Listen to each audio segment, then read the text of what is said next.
3, 2, 1. Well, a very warm welcome to our panel this morning for our conversation, and to everybody who's listening in. Sorry that we're a few moments delayed, but we're now past all the technical issues, and it's really good to be together this morning. So welcome to our panel. First of all, to Rabbi Jonathan Wittenberg, who's the author of the book that we're going to be discussing this morning, Listening for God in Torah and Creation. And Rabbi Jonathan is the senior rabbi of Masorti Judaism and at the North London Synagogue.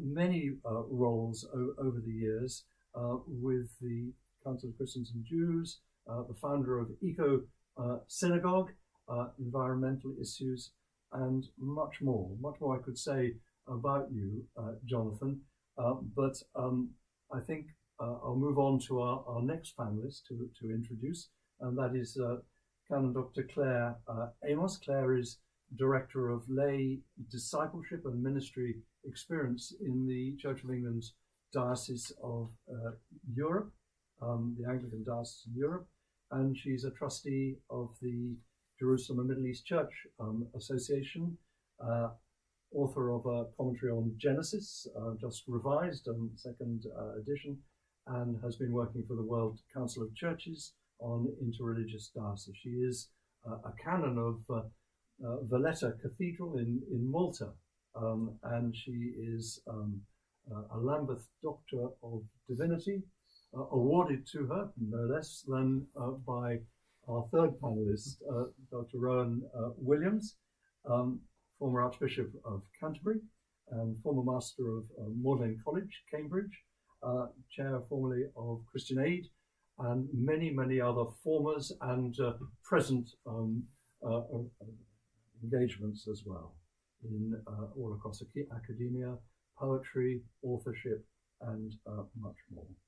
And perhaps for full disclosure, just at the outside, I should say that I've had the privilege of working in different ways with all three of our panelists, with Jonathan through the charity Faith for the Climate and in other ways, with Clare in the writing of the Church of England's theological work on Judaism, and then with Rowan during your time at Lambeth. So a warm welcome to all who are listening, and to each of you here as we begin our conversation about your book, Jonathan. And perhaps you'd start us off by giving something to us of the story of the book, how it came to being, and what perhaps have been your influences in coming to it. Thank you very much. I just feel very honoured to be in your company and appreciate all the care that's gone into this. Thank you very, very much indeed. So I'd after working much of a lifetime in the practical rabbinate and reflecting week in, week out on these portions of the annual cycle of Torah readings, I'd wanted to set down some thoughts, and very aware that writing is a very different discipline from speaking. And it became my salvation during the lockdowns, because early in the morning I would have a quiet hour or an hour and a half just to try and sort of channel and put down words on paper, and I enjoyed that creative piece. I did not write this in order. Things would come to my mind to write, and then gradually sort of fill in the gaps. And I very early on realized, I think this will take me 5 years to set down. I'd wanted to write it for fellow Jews, but also particularly for readers of other faiths and none, particularly for Christian readers, because in the privileges I've had of Jewish-Christian encounter, I've become aware of a deep knowledge of the Hebrew Bible, but not necessarily the way Jews read it, and that is something of not the most accessible tradition. So I've drawn here on some of the classic Jewish sources, particularly the standard commentaries to the Hebrew Bible, which you'll find in what's called the Mikraot Gedolot, which means the expanded editions of the weekly portions for the annual cycle. Rashi, France, 11th century. Ramban, one of my favorites, Nachmanides, Spain, and then the land of Israel, Akko. Those two most of all, but also a lot on Hasidic writing, because to the Hasidic rabbis and teachers, the language of the Torah is really, it's constantly creative and there's a plasticity to it, which I love. That the bottom line is kind of that we read it as syntax and grammar because that's a human need, but actually it's black fire on white fire, and you can play with it and reread the words, and you can ignore grammar without it being thought of as outrageous. And I've loved that sort of malleability and the ideas that go with it. Well, if I may say so, knowing you a little bit over the years, your personality and your style comes through the writing very, very warmly. And one of the interesting things is the title of your book. So you've given it the title of Listening for God in Torah and Creation. And I think that Torah and creation is an interesting connection, which I suppose in Christian terms is one that we've seen, I think, from Augustine, the books of nature and scripture. And I wonder if, Rowan first and then Clare, you might like just to comment on what that part of the title says to you. It says to me something about the way in which Hebrew scripture reflects on wisdom as a fundamental category. That the order of creation and the order of the law-shaped life are equally anchored in the orderliness is a rather cold word, but let's say the harmony of God's own life and God's own mind. So one would in a way expect that creation and revelation and Torah would in a sense be saying the same thing, be speaking about the same subject, manifesting the same energy of connecting harmonics, resonance within the created order. For us as Christians, that is then applied to the person and the work of Jesus, but it wouldn't be there for use in Christian theology if it were not there so conspicuously in Hebrew scripture in the way that it is. So yes, one of my thoughts reading this wonderful book, and it really is a delight and enrichment. One of the things that came to mind again and again was that interweaving of the wisdom of God in the richest possible sense of wisdom, making resonance, making connection. Clare, what do you Well, for me, actually, one of the things that I treasure engaging with Jewish people and engaging with Judaism in relation to is the sense that I think there's always been a bit of a tendency in Christianity to be over spiritualizing, to spiritualize things, to focus, it goes back to our Greek Hellenic sort of roots, as it were, that sees the material as somehow inferior.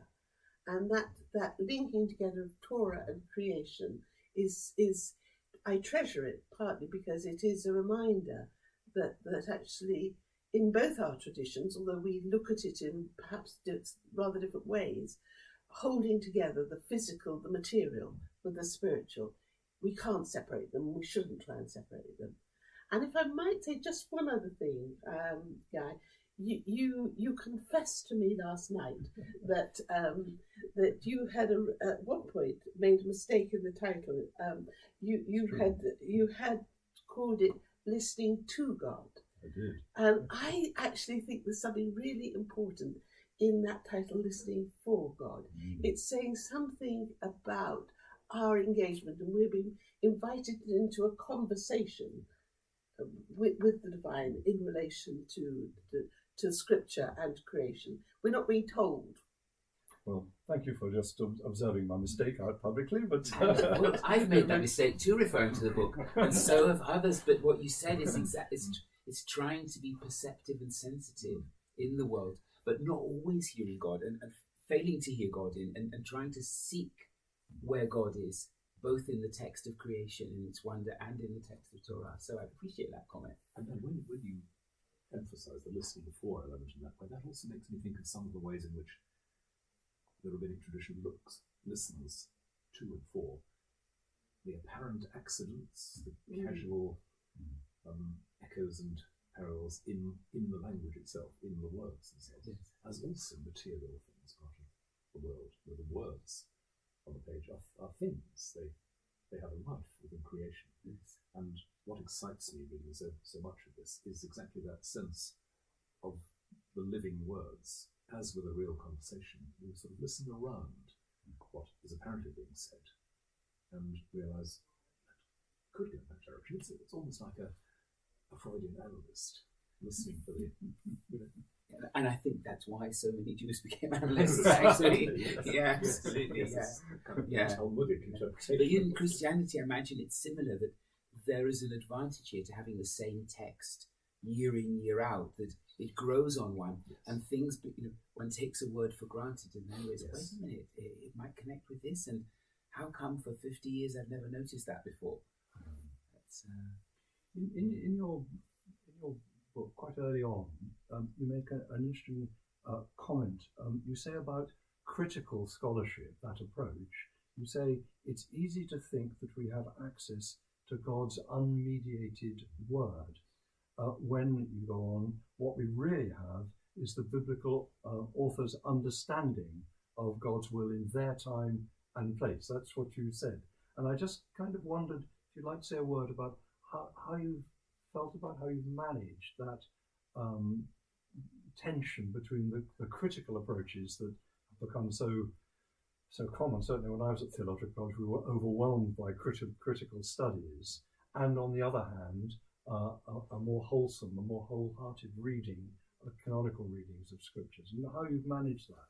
it's been a huge issue in the way I was brought up Jewishly, and it's quite central to how I've wanted to pitch the theological thinking in this book. My teacher, Rabbi Dr. Louis Jacobs, was effectively dismissed from the Orthodox establishment for writing about exactly that we had to take into account historical, archaeological, socio-economic knowledge from the period, and that this is not the Torah is not something we should see as dropped down from heaven, but people reaching out to God, and that invites a historical, critical perspective. And I think, I don't know if I can say this in general, but certainly in Jewish terms, the holy texts are particularly dangerous if one doesn't treat them in their context. One finished up saying things about women, about same-gender relationships, about war, which are more than challenging, unless one takes a historical critical perspective. But the danger is then that one stands outside the text looking in, and a spiritual journey is one in which one allows oneself to be guided and let go, and that's so much part of classic rabbinic tradition, particularly Hasidic tradition, that I've wanted to be sure that we're not losing touch with that inward journey of Torah that grows us, that makes us be the listener rather than the critical voice. You know, one of the things that most struck me quite early on in the book was your discussion of the command to Abraham in Hebrew, Lech Lecha. Yes. Not just go in the intensive, but go to yourself, go into yourself. And that seems to be what's happening throughout your interpretation of these texts. It's an encouragement for us to go into ourselves and listen to ourselves speaking, realizing we say more than we know we're saying. And just back to the critical scholarship thing for a moment, I think one of the great ironies of the tradition of critical scholarship is, of course, that it relativizes and contextualizes everything but itself. And what in fact it embodies is a particular culturally specific view of language and knowledge, which begins in the late 18th century and comes to its culmination on the forms of rationalism. Whereas before that, nearly everybody would have understood that, of course, language is a very, very remarkable thing that spills over at the edges and is full of echoes you won't get in one reading. And therefore, of course, if revelation is in words, then you chew over those words, you enter into them, you take them into yourself, you let them sort of echo around walls. Yes.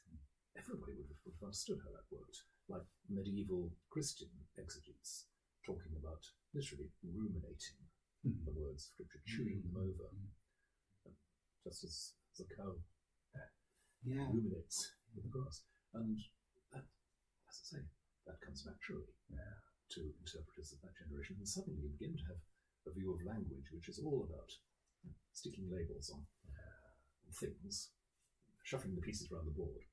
It loses that deep interiority, the sort of caves of language and understanding. And Clare, you must, when you wrote your commentary on Genesis, you must have had to struggle a bit with all the J's and E's and D's and all the rest of them. Well, I wrote a preface that said I put them slightly to one side. But I'm very interested too in this whole question of whether a text can have one meaning or multiple meanings. And I think one of the drawbacks of critical scholarship has been that of the rational period is that we've tended to think that we've got to discover the meaning of the text. And I think something that I have appreciated learning from Jewish exegetes of scripture is that you can have multiple meanings. You're allowed to have multiple meanings. You're allowed to encourage them to be in conversation with each other. You should encourage them to be in conversation with each other.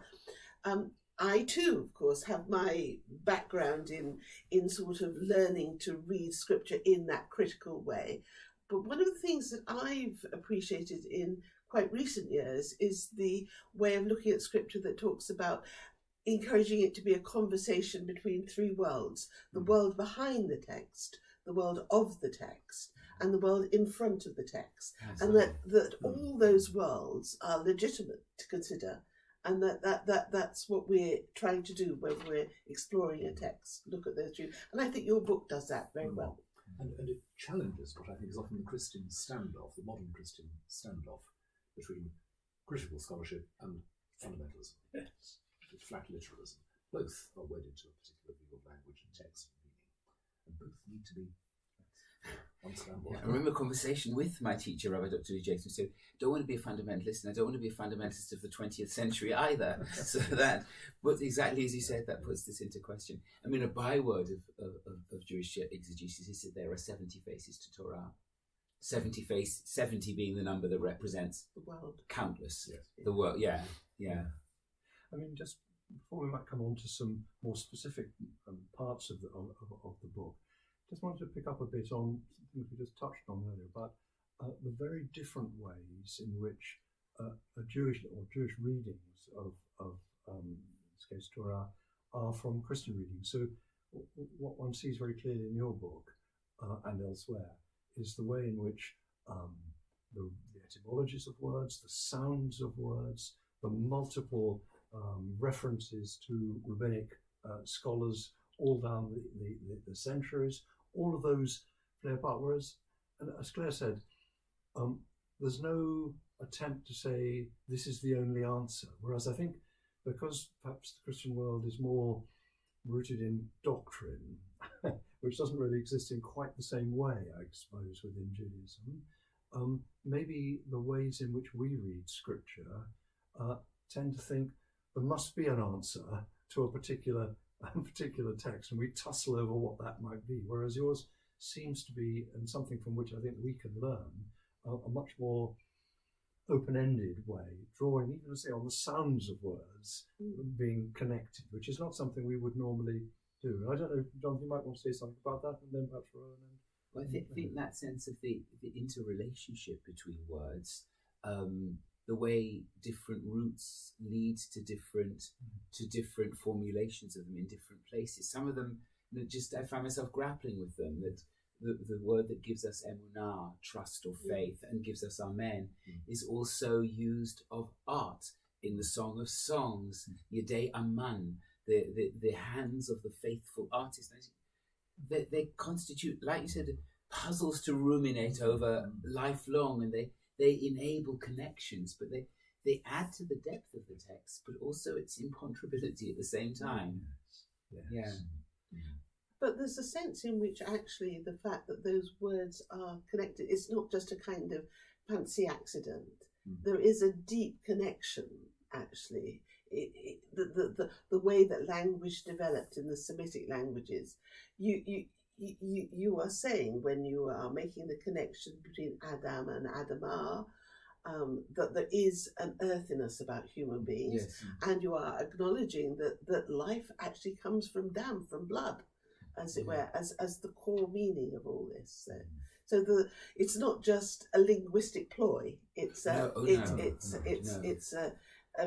digging into something that's deep reality. Digging in is a good phrase, I think, because there's a kind of, in the very best sense, archaeology going on here as the life of something different and extraordinary emerges from the sand in which you're burrowing. Yes. I think that's of the greatest importance, and that to me also says something about the nature of revelation, that the mind, the language using, the imagination implanted in us by God is itself always sort of quivering like a magnetic needle towards the meanings through which God communicates and makes a difference. But the other thing that comes to mind, of course, is the dangers of translation, because you look at, let's say, the Septuagint and the way in which early Christian writers use the Septuagint, and you think, well, that's really fascinating. But because you can't translate puns, translate wordplays, there's a whole dimension that simply falls off the edge of the table in translation. And I don't know what we do about that, because as Christians, we've never had a proper sacred language, so to speak. We've always assumed the translatability of Scripture for reasons which I think are sound. At the same time, something rather important slips out of focus when we lose that internal play, the internal music almost of an original language. I think Judaism struggled a bit with translatability. There's when the Reform synagogues began to open in Germany, saying core prayers in German, the technicalities of Jewish law permitted, so long as one understands the language one's using. But there was a huge response from the Orthodox community saying, we no longer know how to translate. You're losing all the mystical connotations of the letters. And one bit of me says pious nonsense, but the other bit says, actually, you're onto something. Point, yes. That there's a whole spirituality in these words here, which is not getting transmitted anymore. Yeah. It's a bit what Muslims would say about the Arabic of the Quran, isn't it? That it's a sacred language, and there is no possibility of translation. There is only interpretation of that text. But I think it is true that in our ordinary churches, where very few people will have any Hebrew at all, as you say, even things like puns or cross meanings and so on simply don't really come through at all. So it is an interesting issue. Can I just pursuing some part of this conversation? So there's a very interesting part. I don't know if you planned it that way, but it's pretty much the central pages of the book. You refer to this note, as I understand it, in the Torah, which is said to be in the very center of the Torah, with these two words, I think, darosh and darash, on either side of the note, which says silence, so seek and seek again. I don't know whether it's a coincidence that your book makes that comment in its very center or not, but I was quite intrigued both by the idea of silence, which you explore, and by this idea that at the heart of Torah is indeed the silence that you seek, and then you have to seek again. Would you like to put that up? I came across this because it was actually the portion from my son's bar mitzvah, his conflict. So I was teaching him, and then I see this little note saying, these words are halfway through the Torah. It is, of course, contested, by the way, and I haven't sat and counted the words or the letters myself. I should, but the notion that halfway between that emphatic form of expression, darosh darash, there's the space between seek and seek is the silence, which you fill and then need to empty again. And it also, there's the imponderability of God in there. And I sort of, every time I see that, I also remember the rather awful book review I heard. This book fills a necessary gap in the literature on the subject. And one's filling that gap with midrash, but then one has to empty it again and come at it anew and recognize the unknowability beyond the text. If I can say something, talking about the middle makes me think about the beginning and the end, and I loved your end and the way you brought out the fact that the first letter of the Torah is Ba, and the last letter of the Torah is El, the Lamed, and if you invert them, as it were, to take us back Yeah. to the beginning from the end, you come up with the word heart. Yeah. And I think that's not original, but but it's something I love. Yes. Yeah. And I mean, of course, that's the other side of the silence, as it were, the silence of the heart too. Yes. The two go together. Yes. And you open up the various ways in which silence occurs, the silence of suffering, the different silences that are there to be found. And I found that really helpful. But just taking on from this Dorosh and Darash, I don't have Hebrew, but I hadn't realised that Midrash was the noun. It comes from yes. And that, of course, Midrash is something which is very much at the heart of your book. You quote all sorts of. But I wondered whether Rowan and Clare, is there such a thing as Christian Midrash? And obviously there isn't in a formal sense, but and if there isn't, is it a pity that there isn't? It's a good question, and I'm not quite sure how to answer it. I think that probably in the very earliest Christian generations, particularly among Christians of Jewish background, there was something like it. We have fragments of this very early text called the Gospel of the Hebrews, which sounds like a sort of midrashic reading of the Gospel of Matthew. In other words, there are more passages which elaborate some of the episodes with details that echo other texts, especially in Hebrew scripture. So, for example, when Christ cries out on the cross as he's about to die, the Hebrew Gospel apparently said, and the foundations of the temple were shaken, because, as it is written, the posts of the door moved at the voice of him who cried. Now that's a midrashic kind of connection, as I understand it. So I suspect there may have been in Hebrew or Aramaic-speaking Christian communities, and possibly in Syrian communities, doing something like that. And Syriac Christian poetry has something like that, doesn't it? Claire, you know more about this than I did. I was thinking that the Syriac tradition of does actually pick up some of these strands, playing also with words too, and the root meaning, maybe even the Odes of Solomon sort of have got something of that too. But I mean, one could say that in some senses, tradition in Christianity is playing the tradition with a capital T, if you like, is playing the role of midrash for us, but it's not quite the same. Not quite the same, because it's not quite so closely bound to an actual text that you're elaborating. I suppose you could see something like it in, I don't know, in some forms of medieval Christian art. You might, if you wanted, track it in Paradise Lost or The Pilgrim's Progress, in a particular way of picking up the text and playing with it isn't quite the word, but, you know, feeling its texture, pushing it in certain directions, testing it out, connecting it in unexpected ways. Pilgrim's Progress, which does the most extraordinary things with biblical texts, is possibly something in that field. And to read it in that way may illuminate, I don't know. It's also very interesting what you said about art as a form of midrash. And one of the things I enjoyed about lockdown, if I can use those pair of words, was we did services on Zoom before the Sabbath began, and could use pictures, could use art in a way that you can't on the Sabbath. So that's, appreciate that. Appreciate those comments.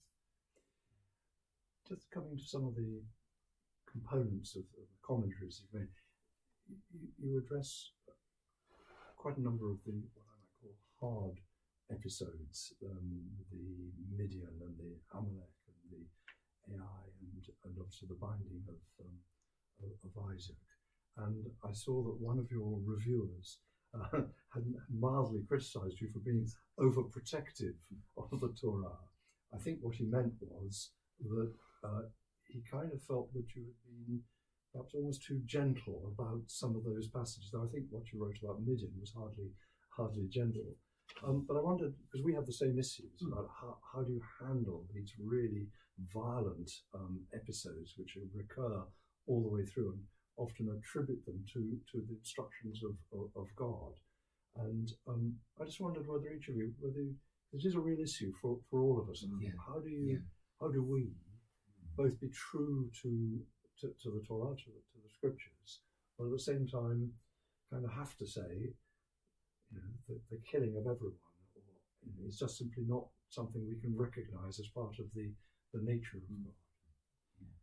Jonathan, do you want to say something first about how you felt to address that? And then perhaps Rowan. I felt it was really important to address it. It's one of the things that the historical critical approach enables one, gives one tools to do. But there's also quite radical reinterpretation within the classic rabbinic tradition. But I'd also sometimes wanted to go further than that. It's very poignant just today because Purim begins on Saturday night.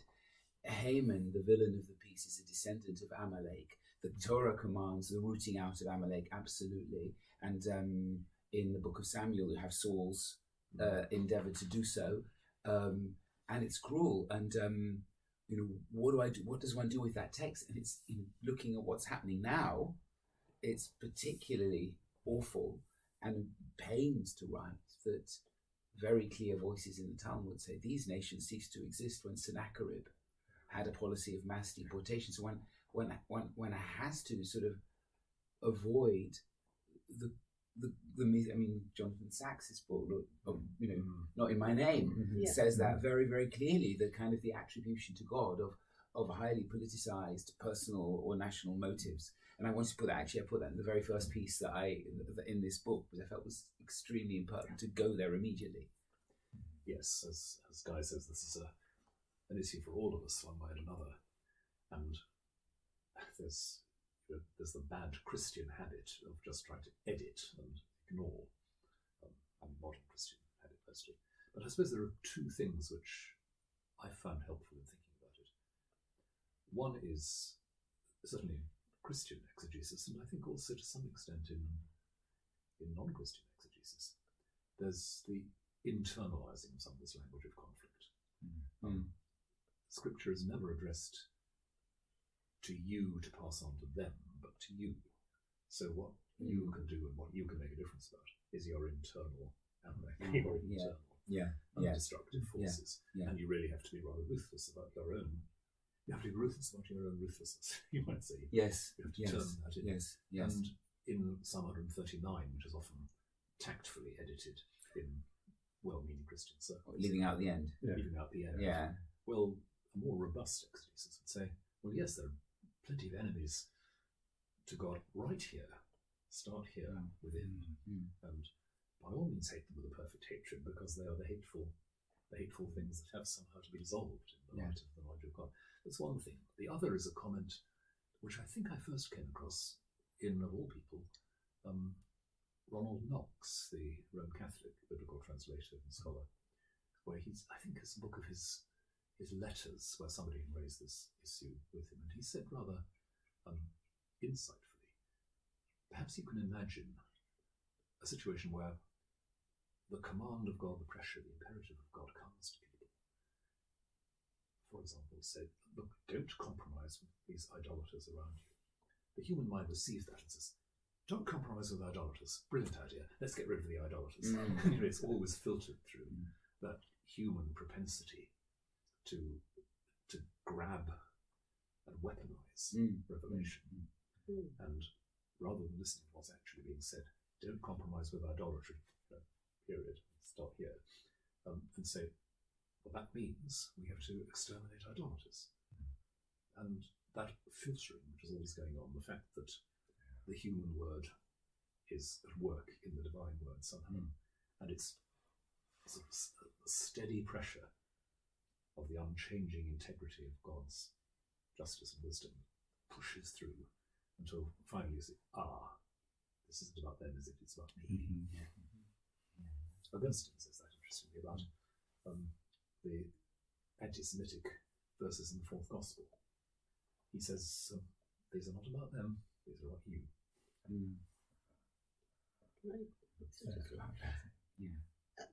One of the things that has most affected me over the years and had been almost like a mantra for me, in something like 2001, 2002, I went to the relaunch of the St. Ethelburger Centre in London, and there was the speaker was from Northern Ireland, not at that relaunch, not surprisingly, because of course the building had been destroyed or very badly damaged by an IRA bomb, and he said something that I've taken as a guiding principle ever since, and it was, unless religion is willing to acknowledge that it's part of the problem when it comes to violence, it cannot also be part of the solution.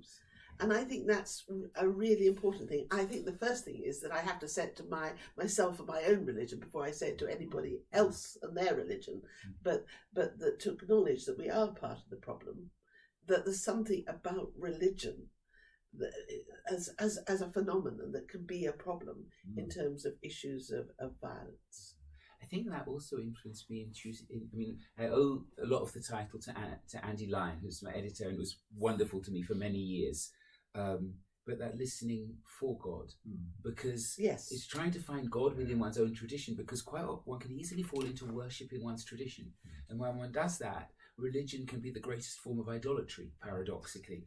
And then one loses sight of being able to critique one's own tradition and see where it doesn't always lead in good directions. Yes, a comparable moment for me was reading Jonathan Smith, the scholar of religions, very eccentric, very idiosyncratic, but brilliant scholar, who used to say, you have to remember, religion is not intrinsically nice. We like to pretend that religion is just quite simply a source of wonderfully humanistic and optimistic values. Well, no, said Smith. Sometimes it's toxic. Just, get used to it, be honest about it. And that, as Claire says, that absolutely reflects back on what we say about our own history. And I think in a cultural context, where nobody really wants to admit that their history is shadowed and flawed and mixed, a properly faithful acknowledgement of past failure and intrinsic dangers and risks in sacred text and sacred tradition is one of the things people of faith have to offer to the wider world. It doesn't kill you to say I was wrong. I sometimes think of that line Prospero says at the end of the Tempest, this thing of darkness I acknowledge mine, as if to say that we're together in this. Jonathan, throughout the book, you try to enter into the minds of some of the characters, you might say, sort of psychologizing a little bit what's going on inside them. And you and I mentioned that I hadn't sort of seen the significance of Joseph and Benjamin being the only children of Rachel and Jacob. I think I get that right. Yes, absolutely. And then you try to draw out the possible psychological, the impact that had on the relationships between Joseph and the rest of his brothers, but not, rather distinctively, with Benjamin, because they have the same mother. And in other cases, you try to enter into the mind of the main characters, relating back, perhaps for instance, to the binding of Isaac. What does that do to him downstream, as it were? Yeah. And I wonder, it's quite interesting, quite a daring thing to be doing, because obviously we don't know kind of what was in their minds. But you've had a real go at entering their minds. It's been part of how I've wanted to relate and to relate to these narratives of the Torah, but also, Iska, my second mother, was a psychotherapist, and the language of the household was emotional, psychoanalytic. So I grew up with that, almost like my mother's milk, and bringing that to Torah was just kind of second nature. But I also have found it in the example you take of Joseph, actually Thomas Mann in his knowledge, and he had a teacher in Midrash, the sense that, the Torah doesn't say that, but this fateful garment is actually cut from the wedding dress of Rachel. That's a fantastic Midrash, actually. And time and again, you see these small echoes pursuing characters. And I think one has to take them into account if one's going to try to recognize from their inside, insofar as one can, what their motivations are. And that's one of the fascinating things to me about the rabbinic tradition. That on the one hand, it's highly textual. On the other hand, there's almost a novelistic element to some of its interpretation. I was struck, and others have, I think, noted this too, by the question, well, what happened to Sarah after the Akedah? Yes. And is this the event that pulls Abraham and Sarah apart forever? Yeah. Because of that single word about Sarah's death and Abraham coming Yes. Yeah. to her as if to her someone who'd been absent for a long time. Yeah. And that's, well, it's on one hand based on a single textual hint, and you suddenly think, but that opens up a whole world of personal psychological insight, which makes us think, makes me think of the ongoing tension in the events of Revelation, between the gift of God and the human cost that sometimes creates. Yeah. And I've very much picked that up with Abraham and Isaac, and saying, when he says, "Here I am" to his son, and he's not really. He's with God. He's the middle one of the three, and it's and also how close that is to home. How I've said, I'm here, but am I? Yeah. I want to add something. Yes, I got myself into trouble quite a few years ago because I was reviewing a book by a Jewish rabbi from Canada who actually commented on this passage, Abraham and Isaac, and actually said that Abraham got it wrong, that he chose God over his son, and that was the wrong choice. And well, that's what the book said, and I, being in my shall we say more feminist mode, said, well, he got it, it's really very nice to see somebody's talking sense in this way. And ever since then, my comments have been thrown back at me by one or two other folks. So I'm a bit more cautious when I review things these days. But I do think that whole question of, did Abraham get it right? And the absence of Sarah, and the relationship between Isaac as the boy who was almost sacrificed, and the language of seeing that it comes in there, and then the way that seeing or non-seeing is so much part of the story of Isaac with his sons. And in fact, that this whole sense of one thing leads to another in the page, the one thing, trauma is passed down from one generation to another. I don't know if you've read Marilyn Robinson's book on Not yet. We're just getting it. Excitement. Fantastic. Reading that alongside Rabbi Jonathan's a real illumination. But she points out that in Genesis, Isaac is a bit of a cipher, really, after the Akedah story. Yes. We only see him as an enfeebled old man. And Marilyn Robinson says, in effect, well, here is somebody whose life has almost been ended by that trauma. And all he can do is live on into old age with what's obviously a very, I don't know if you pick this up, ambivalent relationship with Rebecca as it plays out. And I thought I never quite spotted that Isaac is a bit of a shadow figure in the narrative. He recapitulates one or two of the events in his father's life. Yes, in 26. But not a great deal else seems to happen. And if you divide up Genesis into sort of the sections that the Toledo sort of encourage you to do, there isn't a section for Isaac. There's a section for Abraham and there's a section for Jacob, but there's no section for Isaac, which is also interesting, actually. I find that observation that when his children come and present Jacob with the coat dipped in goat's blood and say, recognize, Isaac is still alive, watching, weeping. And that the plain meaning of the verse would be, his father wept for him. You think this is Jacob now weeping for Joseph.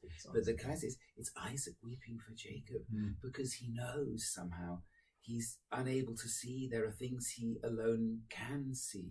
That just, I don't know what to make of it sometimes, but it just grips one as if there's a lot there to ponder. Back to the ruminating that you mentioned. I'm fascinated by the way in which the first time you get the word love in the Torah, in the Bible, it is in Genesis 22. It's take your son whom you love, Isaac, and sacrifice him. That's the first time you get love. The second time you get love is when Isaac does see Rebecca, and he loves her. Yes. And then actually from that moment on, love slightly goes downhill because it's things like loving the game that Esau brought. But for me, there's something very powerful about the relationship between that love and the sacrifice. And I think from my Christian sort of studies of the New Testament, I find that connection interesting. That for example, in the Gospel of John, the first time you get love, it's in 3:16, where you hear about God sent His only Son. God so loved the world that He, and for me there seems to be an echo of Genesis 22. Yes. I think Genesis haunts the pages of Christian scripture. I think it does. Yes. As it haunted the practice of the temple and Jewish life. Jewish life. That's it's the archetype. I was just wanting to pick up on the temple because when you move into the portions from Leviticus, obviously you engage with all the issues of sacrificial systems, of food regulations and so on. And I think you make the comment that particularly, I think you say, 18th and 19th century rabbis take all of that from Leviticus and kind of internalize it. They speak, you quote them, I think, as speaking of the temple as something in the heart, as it were. Yes. And they try in that way to make, not the right word, but to make sense of all those apparently, anyway, so from a Christian point of view, those irrelevancies, as it were, in Leviticus. And I thought that was a really interesting way of trying to help us as Christians to look again at Leviticus. And interesting, I was pointed to a chapter in Catherine Sonderegger's Volume 2 of Systematics, where she has a whole chapter kind of re-engaging from a Christian systematics point of view with Leviticus, which I must admit I'm of that generation which tend to say, well, that's, Jesus said, and we don't need to bother. But you've really helped, I think, to bring it back in a way that is usable and accessible even for Christians. I don't know whether you'd like to comment on it. Interestingly, I was slightly dreading writing about Leviticus, but it proved to be the most challenging, and in many respects the most interesting. And lots of the big moral issues are actually in Leviticus. But the 18th century, 19th century, we're talking here Hasidic writers for whom kind of what happened, but we're not really interested in history, at least certainly not from a sort of historical critical point of view. We're interested in the internal resonance of these texts. It needs to be translated into the language of between the soul and God. And therefore the fire on the altar is the inspiration burning, or the presence of God within. And everything is translated into that realm of meaning, which is for those difficult chapters. Also in the construction of the tabernacle at the end of Exodus, as well as in Leviticus, extremely, extremely helpful. Yeah, you said something about it when we touched on it last night. If you had any comment about how we make use of it. How we make use of Leviticus? Well, it's interesting that we have picked up earlier already that interesting, connection and disjunction at the middle of the Torah is in the middle of Leviticus. Yes. And I think, that was something that's important there. And I mean, in a sense, what we're talking about, what Rabbi Jonathan is talking about, is doing what Christian writers have done in the past, reinterpreting Leviticus in terms of, generally, I think, in terms of the community. You shall be holy. So seeing the Christian community as the temple, but that sense of, I found it fascinating, and I think it came across to me that you had really wrestled with Leviticus. Yes. And it was not something that I was really aware of. So I'm particularly grateful to you for that sense of being encouraged to see yourself as being needing to be made fit to be the dwelling place of God. In a way, you can see both Christianity and Judaism as a religious system in its own right, as attempts to internalize the actual text of Hebrew scripture. There isn't a temple any longer. So what does all this mean now? You don't just say, well, the temple belongs to the past and that was all very nice. You ask, so what is God now saying in all that is decreed about the sacrificial system? The trouble is that Christians, with their relentlessly kind of monodic picture of history, say, first there was the Jewish religion, and that's all over and done with, and that was material and sacrificial, and we're spiritual and all the rest of it. And it's as if, well, not just as if, it is the case that early Christians didn't talk enough to rabbis and realised that the process was very much the same, the process of absorbing this not just as a historical survival, but as something which you had to recreate in terms of that place in which God might dwell in the community, in the heart as well. And that, I'm thinking of a parallel track of Christianity and Judaism rather than yeah, that says something to the importance of our day and what we can do together. Yes. It's true. We're probably coming towards the end of our time, which is a great shame. But a couple of things I just wondered if I could just put to us really. One is perhaps a bit more personal to you, because I think through your book, your thoughts, it's not difficult to see your own family's history post-Holocaust. It comes up in various ways. So it's clearly, how could it not be, a deep set of feelings, a deep set of memories of people under that. But I just wondered, have I read that right, that it's there in a fairly deep way? And perhaps even more personally, you may not want to say anything, of course, the present rise in anti-Semitism, not just what's going on in the Holy Land now, but all of that must be troubling to you, in a sense, with that past and now a continuing and rising present.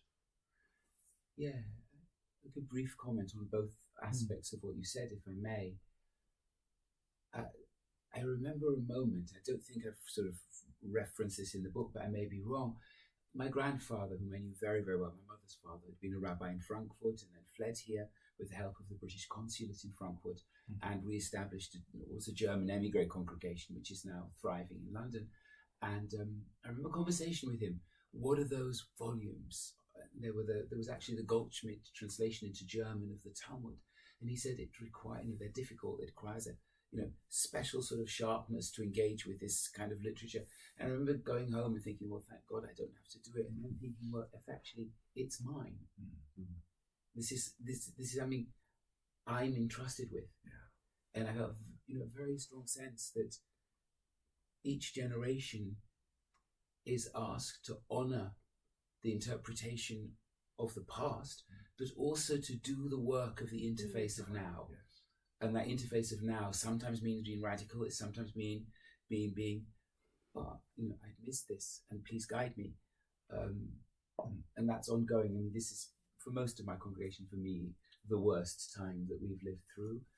What was done to Israel on October the 7th, this appalling Israel situation, effectively surrounded by Iran and its proxies. It's very hard to see the hope. I've been there twice since October the 7th, been with families of hostages and soldiers killed in the war. What's happening to the people of Gaza is awful, and I've written about that and said that. They've been in my prayers since the start, and now it's awful, and it's Hamas's responsibility, but it's also involved Israel in that. And none of these kinds of pain, we were saying earlier, none of these kinds of pain rubs out or negates the other kind of pain. There's multi-dimensions of pain. And then there's the anti-Semitism, which has sprung up around the world in ways I hadn't anticipated or expected. Some of the material I've had since October the 7th, not since Israel began to respond. So you can't blame it all on Israel, and that's extremely worrying. And sometimes it's not just a problem for Jews. Certainly got congregants who are afraid on the street and in their places of work, feel completely shut down and isolated. It's an issue for our whole society as to how we manage. And Muslim, strangely, interestingly, a point of deep contact with Muslim colleagues and friends is we're both feeling isolated. And Islamophobia has gone up by a huge percentage as well. And out of that pain, it's possible that we can forge relationship. And that's part of my hope for here. Yeah, that is the hope, isn't it? Yeah. Do I don't think right. Just to say that two things.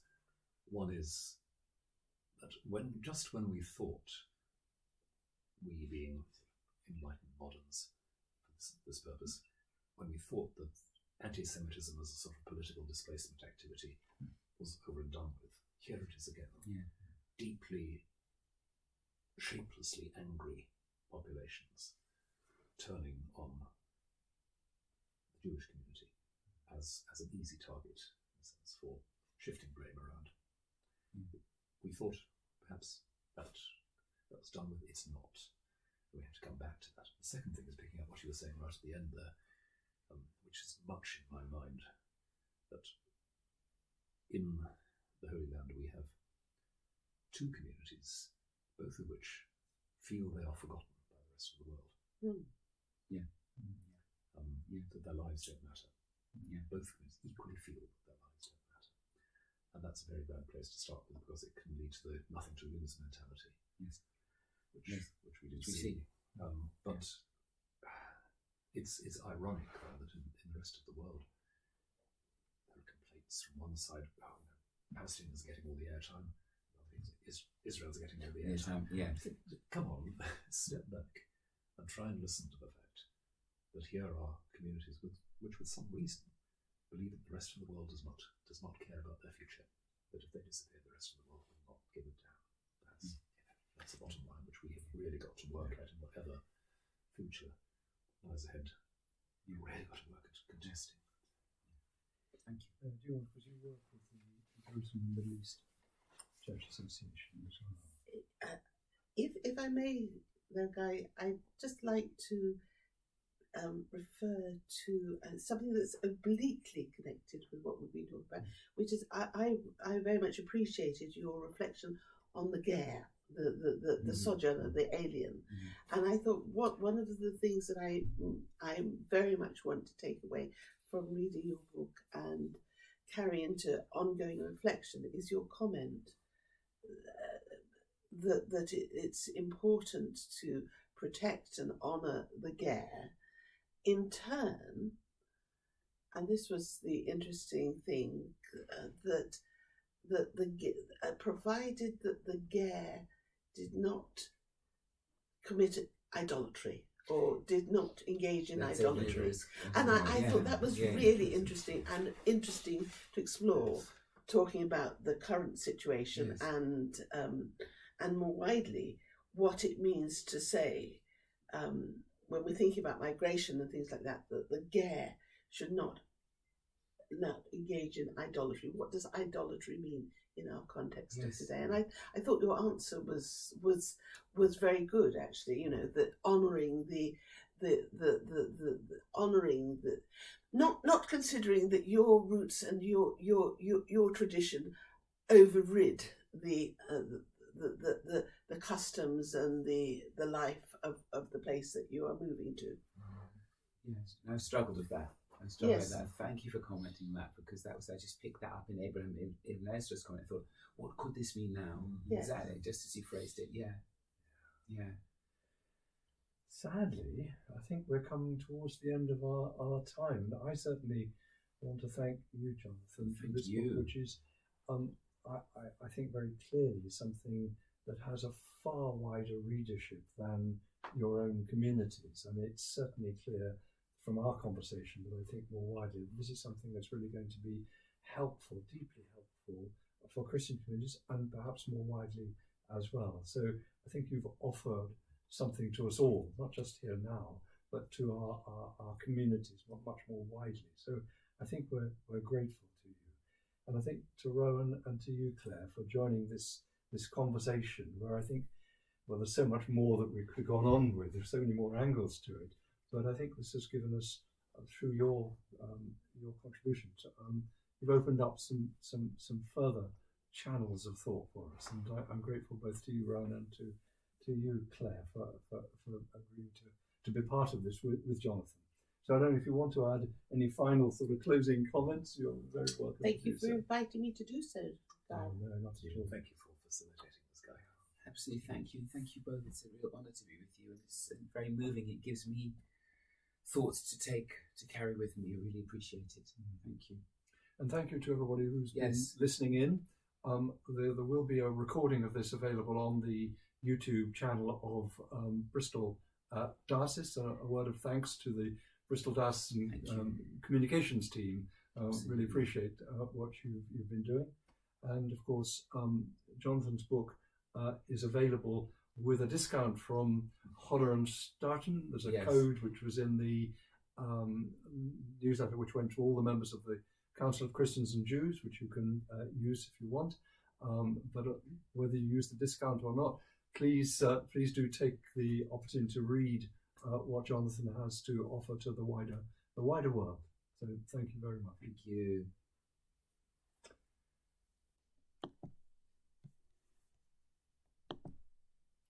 Thank you so much. Are we off? Yes. So I